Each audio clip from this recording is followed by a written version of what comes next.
कभी कभी जिंदगी को बदलने के लिए कई वर्ष नहीं, बस एक दिन ही चाहिए होता है। एक ऐसा दिन जब आप खुद से ईमानदारी से जुड़ें, अपने भीतर झांकें और यह तय करें कि अब समय आ गया है कुछ अलग करने का। एक दिन जो आपके विचारों, भावनाओं और दृष्टिकोण को नई दिशा दे सकता है।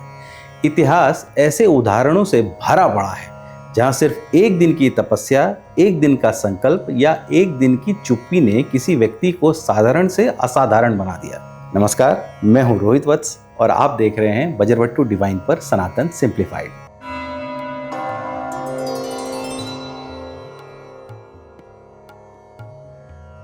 हम अक्सर सोचते हैं कि सेल्फ डेवलपमेंट एक लंबी और कठिन प्रक्रिया है, लेकिन सच्चाई यह है कि अगर हम पूरे मन, तन और आत्मा से एक दिन समर्पित करें, मौन में, ध्यान में, सेवा में, सेल्फ रियलाइजेशन में, तो वह दिन पूरे जीवन का मोड़ बन सकता है। जैसे किसी नदी का रास्ता एक पत्थर से बदल जाता है, वैसे ही हमारे जीवन की धारा एक दिन के गहन अनुभव से भी बदल सकती है। एक दिन का तप भी एक नया जीवन शुरू कर सकता है। हम बात करते हैं तप की, लेकिन ये असल में है क्या? तप का एग्जैक्ट मीनिंग होता है जलना, तपाना, तपस्या करना या आत्मशुद्धि। योग सूत्र में कहा गया है, तपः स्वाध्याय ईश्वर प्राणी धानानि क्रिया योग, यानी इच्छाओं पर नियंत्रण और वेदों एवं आत्मा संबंधी शास्त्रों का अध्ययन। तप का अर्थ है अपने शरीर, मन और वाणी पर संयम रखकर अपने आध्यात्मिक जागृति के लिए त्याग करना। आध्यात्मिक जागृति मतलब स्पिरिचुअल अवेकनिंग। यह केवल एक उपवास नहीं होता है, बल्कि हर तरह के बंधन से मुक्ति पाने का प्रयास होता है।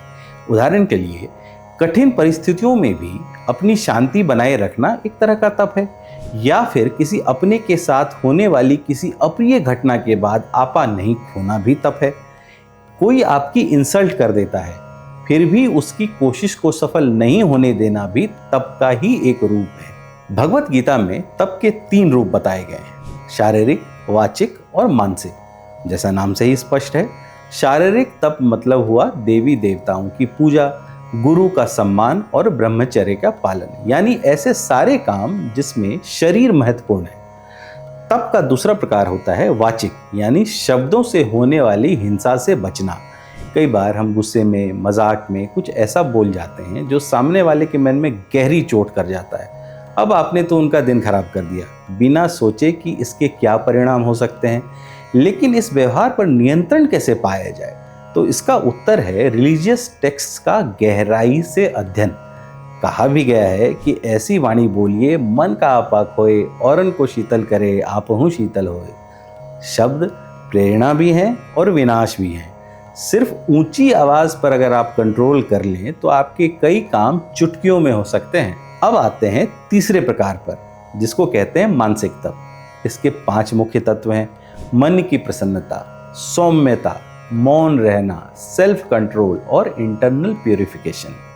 आज की तेज भागदौड़ में जहां मन बेचैन, उत्तेजित और उलझा हुआ रहता है, भगवान श्री कृष्ण का संदेश हमें समझाता है कि तप केवल जंगलों या गुफाओं में ही नहीं होता, बल्कि अपने मन और व्यवहार में शुद्धता लाना ही वास्तव में सर्वोच्च तप है।